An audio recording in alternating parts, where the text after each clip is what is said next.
নমস্কার, সংকেত মিডিয়ায় আপনাদেরকে স্বাগত। আপনাদের সাথে আমি রয়েছি মৌসুমী, আর আমাদের সাথে রয়েছেন স্টুডিওয়ে আমাদের সিনিয়র এডিটর পার্থপ্রসাদ চট্টোপাধ্যায়।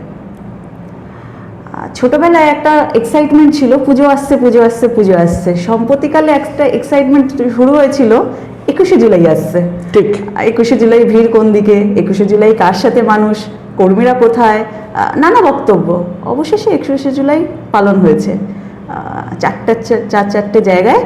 আমি এই মুহূর্তে আসবো যে আলোচনাটায় তৃণমূলের দুই শিবিরে। কি মনে হলো দেখে? হ্যাঁ, মানে অন্য বছরগুলোই না, মানে 21শে জুলাই কার সাথে খুব একটা অবকাশ ছিল না। 21শে জুলাই মানে একটাই নাম, একটাই গন্ধ, একটাই সব কিছু আর কি। এবারে 21শে কার সঙ্গে কোন দিকে এইগুলো নিয়ে ভাবার একটা অবকাশ তৈরি হচ্ছিল। বিশেষ করে চৌঠামের পর, পালা বদলের পর অনেক রকম ঘটনার ঘনঘটা তো আমরা দেখতে পেয়েছি। বিশেষত আমরা দেখেছি যে বিজেপি সরকারে আসার পর একটা অদ্ভুত ঘটনা ঘটেছে, বিরোধী দল দ্বিখণ্ডিত হয়ে গেছে। এবং বিরোধী দল দ্বিখণ্ডিতও না, এখন তো বোধহয় 3টে টুকরো হয়েছে। 3টের মধ্যে আদি একটাই দিকে আছে, আর বাকি দুটো দিক নিজেদের মধ্যে পেছনে পেছনে মোলাকাত রাখছে, আর সামনে সামনে আমরা আমাদের আর ওরা আলাদা, এরকম একটা ভাব করছে। মানে অভিনয়ের একটা তো সুন্দর প্ল্যাটফর্ম। আজকে আমি দেখছিলাম যে ঋতব্রত বন্দ্যোপাধ্যায়রা বলছিলেন, গতকালও দেখেছি, তারা বলছিলেন যে এখানে কোনো অভিনেতারা থাকবেন না, এখানে শুধু রাজনৈতিক কর্মীরা থাকবেন। প্রত্যেক বছর নাকি 21শে জুলাইতে অভিনেতারা থাকার ফলে মমতা বন্দ্যোপাধ্যায় অভিনেতাদেরকে নিয়ে এসে যে গুরুত্ব দেন, সেটা এবার আর হচ্ছে না। আমি বলবো একদম ঠিক বলেছেন ওনারা, কারণ ওনারা যেরকম চৌঠা মেয়ের পর থেকে অভিনয় শুরু করেছেন না, তাতে করে আর নতুন করে কোনো অভিনেতাকে কোনো মঞ্চে আনার দরকারই নেই। এই 21শের মঞ্চে ঋতব্রত বাবুরা যেভাবে একের পর এক অভিনেতাদেরকে এনেছেন, সামনের সারিতে বসিয়েছেন, এবং ওদিকে দিল্লিতে আরো বড় মজা, যন্তর মন্তরে এক ঘটনা ঘটেছে, সেই সিরিয়াস ঘটনাকে লাইট করবার জন্য একটা হাস্য কৌতুকের মতো আমরা দেখেছি যে ওখানেও নাকি একটা শ্রদ্ধা তর্পণ, মানে কোন একটা যেন দল, কি যেন এনসিপিআই না কি যেন, মানে কেউ নামও শোনেনি, মানে আমি তো এই হালে শুনলাম আর কি। এবং সেখানে কিছু মানুষ চলে গেলেন, মানে তারা যে কিভাবে গেলেন, কেন গেলেন, কিসের জন্য গেলেন, কিসের ভয়ে গেলেন, কিচ্ছু বোঝা গেল না আর কি। মানে কেউ বুঝতে পারেনি, আমি তো বুঝতেই পারিনি, আমি অত্যন্ত ক্ষুদ্র মানুষ। তুমি কি বুঝেছো কিছু? না, একদমই না। এবং এখানে একটা ছোট্ট প্রশ্ন, তারা কেন শহীদ স্মরণ করবেন? মানে কংগ্রেস বা তৃণমূল কংগ্রেসের সাথে শহীদদের যে ইতিহাস জড়িয়ে আছে, সেটা কি তাদের সাথে আছে? দেখো, তারা বলতে পারে, কিন্তু জানো তো যে আমরা করতেই পারি। কেন ওনারা করতে পারেন? কারণ দেখো, 21শে জুলাইটা কি? শহীদ স্মরণ। কারা শহীদ? তদানীন্তন কংগ্রেসের বা যুব কংগ্রেসের কিছু কর্মী তারা নিহত হন। কাদের দ্বারা? তদানীন্তন সিপিএম সরকারের অঙ্গুলি হিলনে। একদম। তো সেই সময়ে এক সিপিএম নেতা, তিনি যদি সেজে গুজে পারফিউম লাগিয়ে মঞ্চে দাঁড়িয়ে ডায়ালগের পর ডায়ালগ মারতে পারেন, হতে পারে যে সেখানে সবুজ ব্যক্তি বেশি, মানে সবুজ চেহার নামক ব্যক্তি আর কি, মানুষ ছিল না, তাতে কিছু যায় আসে না অবশ্য।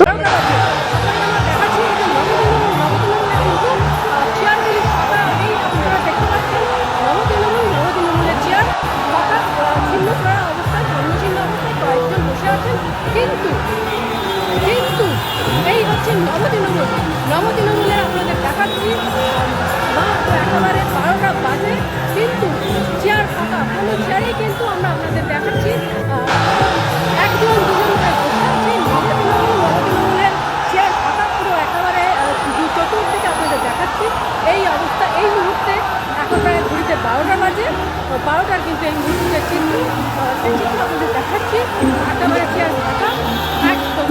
এই হচ্ছে তিনি তো মঞ্চে বিরাট বক্তব্য রেখেছেন, তো তিনি যদি রাখতে পারেন, মানে সিপিএমই গুলি চালালো, সিপিএম সরকার গুলি চালালো, আর সিপিএম এর এক নেতা, তদানীন্তন নেতা, তিনি দল বদলু হয়ে এসে আবার দল ভাঙিয়ে, দল বদল হয়ে একবার এসেছেন, তারপর এই দলটাকে ভাঙিয়েছেন, ভাঙিয়ে তিনি একেবারে মঞ্চে মধ্যমণি হয়ে বসে তিনি যদি তর্পণ করতে পারেন, তাহলে এনসিপি আর কি দোষ করলো?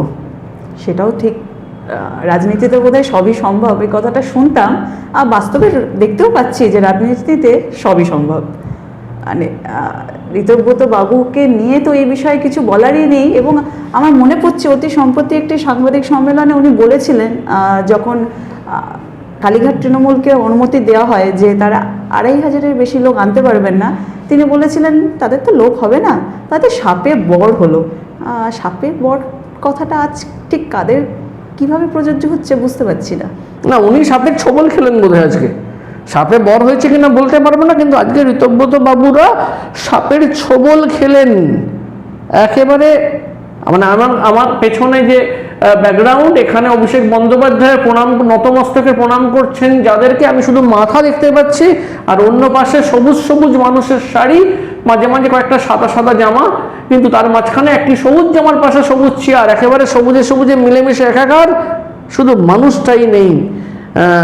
সবুজ চেয়ারে ভর্তি, সুন্দর ব্যবস্থা, দুপুরে খাবারের ব্যবস্থা দেখলাম, ভাত, ডাল, সয়াবিন আলুর তরকারি, ডাবল ডিমের কারি, সমস্ত ব্যবস্থা আছে। ক্ষুদিরাম অনুশীলন কেন্দ্রে থাকার ব্যবস্থা করা হয়েছে।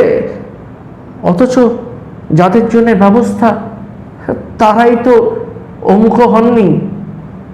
আর যারা এবছর কিছু ব্যবস্থা করেননি, করতে পারেননি, বা তারা ভেবেছেন কি হবে শেষ অবধি, আগের দিন রাত্রিবেলা মঞ্চ ভেঙে দেওয়া হয়েছে, লাইটের তার, মাইকের তার ছিঁড়ে দেওয়া হয়েছে, মানে আগের দিন সারা রাত প্রায় জেগে পাহারা দিয়ে একটা কোনো রকমের মঞ্চ করার ব্যবস্থা করেছেন। তাদের কাছে কর্মীদের, সাধারণ মানুষের আবেগের ছড়াছড়ি, আবেগের স্রোতে বোধহয় ভাসলেন মমতা অভিষেক। 21শে জুলাই বোধহয় প্রমাণ করলো, চৌঠা মেতে যাই ঘটে থাকুক না কেন, সাধারণ মানুষের একাংশ এবং রাজনৈতিক কর্মীরা, তৃণমূলীরা কোন দিকে আছে।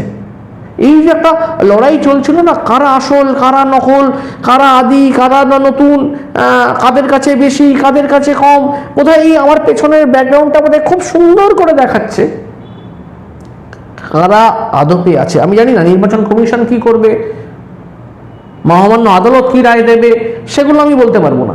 সেগুলো তো আদালতের বিচার্য বিষয়, নির্বাচন কমিশন তাদের মতো করে ভাবনা চিন্তা করবেন, ঠিকই আছে। কিন্তু কর্মীরা কোন দিকে, কাদের সাথে? একদম। কারণ একটা জিনিস মাথায় রাখবেন, কর্মীদের না কোথাও স্বার্থ থাকে না। কর্মীরা লড়াই করে, ঝান্ডা ঘুরে বেড়ায়, ঝান্ডা পড়ে গেলে সেটা তুলে নিয়ে বেঁধে দেয়, ঝান্ডা কাঁধে নিয়ে ঘোরে, বৃষ্টিতে ভিজে বক্তৃতা শোনে, সমস্ত কঠিন কাজ তারা করেন শুধু দলটাকে, রাজনীতিটাকে ভালোবেসে, সে যে দলই হোক না কেন। আর নেতারা, তারা একদম, তারা ধান্দাবাজ, তারা শুধুমাত্র নিজেদের স্বার্থে আজ এদিকটা কাল ওদিক, আজ ইহা তো কাল উহা, শুধু নিজেদের স্বার্থটুকু চরিতার্থ করার কথাই তারা ভাবেন। কর্মী টর্মী কি গেল এলো তাদের কাছে। হ্যাঁ, তারা ভাবতেন যদি আগামী বছর ভোট থাকতো, বা এবছরই আর 3 মাস 6 মাস পর ভোট থাকতো, তাহলে তারা চিন্তিত হতেন। তারা জানেন তাদের পায়ের তলায় মাটি কেন কিচ্ছু নেই, হাওয়ায় ভাসছেন, বিমানের ওপরে রয়েছেন। গ্যাসটা ফুরিয়ে গেলে যখন আছাড় খাবেন তখন বুঝতে পারবেন জোর কা ঝটকা ঠিক কেমন। আজকে আমি দেখতে পেলাম, আমার সহকর্মীরা গেছিলেন, তুমি নিজেও গেছিলে, তুমি বোধহয় মমতা বন্দ্যোপাধ্যায়ের যে প্রোগ্রাম সেখানে তুমি পুরো সময়টায় ছিলে। আমি দেখছিলাম যে তুমি কীরকম মানে সাধারণ মানুষের সাথে কথা বলতে গিয়ে কীরকম ধাক্কাধাক্কি হচ্ছে, এত মানুষের চাপ তোমায় নিতে হয়েছে। অন্যদিকে আমার অন্য সহকর্মী যে ঋতব্রত তৃণমূলটা কভার করেছে, তাকে আমি এই মুহূর্তে পেলাম না। সে বলছিল স্যার একেবারে ফাঁকা মাঠ, সকালবেলা নতুন তৃণমূলের মুখপাত্রকে জিজ্ঞেস করছি আমি যে প্রোগ্রাম কখন শুরু করবেন, সব চেয়ারই তো ফাঁকা। তিনি বলছেন লোকজন আসবে, আমাকে বলতে হচ্ছে যদি লোক এর বড় না আসে তাহলে কখন কী করবেন আপনারা। মানে এইরকম শঙ্কা। আর আমি খুব দায়িত্ব নিয়ে বলছি যে আমি যা খবর পেলাম মদন মিত্র এবং অনুব্রত মণ্ডল তারা কিছুটা লোক জোগাড় করেছিলেন ব্যক্তিগত ক্যারিশমায়, বিশেষত মদন মিত্র। তিনি ঢোকার পর তিনি বেশ কিছু লোক নিয়ে আসেন, তাই কিছু সবুজ চেয়ার ভর্তি হয়েছিল। তারপর বাকিরা মঞ্চ আলো করেই খালি বসেছিলেন, লোক আনতে পারেননি, তাদের লোক ছিল না। আর মদন মিত্র যে লোক এনেছেন আমি বলছি, তারাও প্রোগ্রাম যখন শেষের দিকে ঋতব্রত বন্দ্যোপাধ্যায় যখন বলছেন, পেছনের দিক থেকে লোকজন উঠে উঠে ফেরত চলে যাচ্ছেন। এতে খুব সহজবোধ্য যে 21-এ কোন দিকে। হ্যাঁ, তারপর আমি বলবো তুমি দুটো দলকে নিয়ে বলেছো, আমি বলবো তার মধ্যেও কিন্তু কিছুটা মাইলেজ পেয়েছে শহীদ মিনারে কংগ্রেস। কংগ্রেস কিন্তু আবার অনেক বছর পর, মানে তৃণমূলের বারবারন্তর পর কংগ্রেস কোথাও একেবারে ব্যাকফুটে চলে গেছিল। মানে প্রোগ্রামটাই একেবারে নম করে হলো কি হলো না, কেউ জানতেও পারতো না। সেইখান থেকে কিন্তু মমতা বন্দ্যোপাধ্যায়, অভিষেক বন্দ্যোপাধ্যায়রা হেরে যাওয়ার পর এবং এই পরিস্থিতি হওয়ার পর তারা বোধহয় কিছুটা অক্সিজেন পেয়েছেন, তারা মাঠে নেমেছেন। এবং যদি আমি বলি যে লড়াই যদি হয়ে থাকে মমতা বন্দ্যোপাধ্যায়, অভিষেক বন্দ্যোপাধ্যায়ের তৃণমূলের সাথে, আজকে কোথাও কংগ্রেসের একটা ছোটোখাটো হলেও টক্কর হয়েছে, একেবারে কাঁটে কাটাক্কর না হলেও টক্কর হয়েছে। এই ঋতব্রত বন্দ্যোপাধ্যায়, বিপ্লব মিত্র বা অরূপ রায়দের যে তৃণমূল কংগ্রেস বলা হচ্ছে, তারা যে একেবারে সুপার ফ্লপ, সুন্দর মঞ্চ, বসার জায়গার মাথার উপর ঢাকা ছায়া দেওয়া আছে যাতে করে বৃষ্টিতে ভিজতে না হয়, ভালো খাবার দেওয়ার, রেস্ট নেওয়ার জায়গা, সব কিছু করেও কিন্তু সুপার ফ্লপ হওয়া থেকে আটকানো যায়নি ঋতব্রত তৃণমূল কংগ্রেসদের। তবে এই বক্তব্য 21শে জুলাইয়ের এই বক্তব্য শেষ করার আগে আমি একটা কথা বলবো, একটা জিনিস ভালো করে ভেবে দেখো, একটা ঘটনা কিন্তু এর মধ্যে ঘটেছে। শুভেন্দু অধিকারী একটা বিরাট বড় ক্রেডিট আছে। আলটিমেটলি কিন্তু তিনি একটা খুব কাজ সুন্দরভাবে করেছেন। বিরোধী তৃণমূল কংগ্রেস, সেটা যদি মমতা বা অভিষেক বন্দ্যোপাধ্যায়কে নিয়ে ভাবি, তারা বিরোধিতা করছেন কার? ঋতব্রতদের। ঋতব্রত বন্দ্যোপাধ্যায়ের যে তৃণমূল কংগ্রেস, তারা যদি বিরোধিতা করেন, তারা করছেন কার? অভিষেক বা মমতা বন্দ্যোপাধ্যায়ের।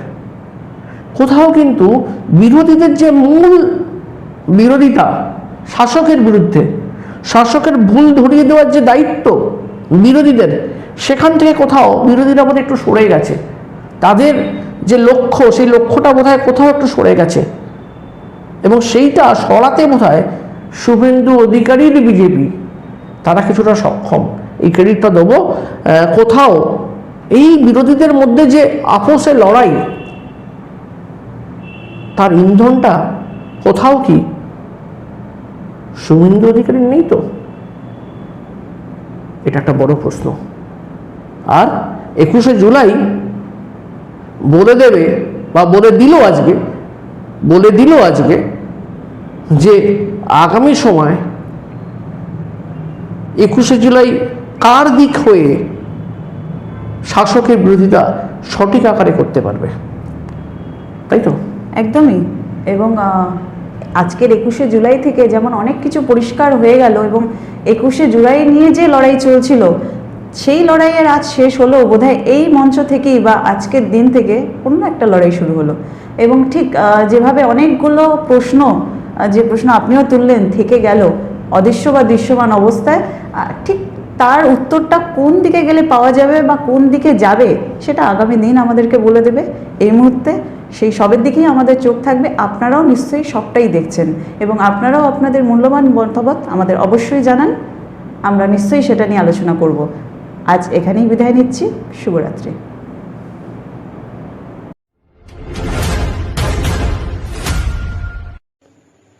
নমস্কার, আপনারা দেখছেন সংকেত মিডিয়া, সোজা কথা সহজভাবে। Subscribe our channel. Press the bell icon.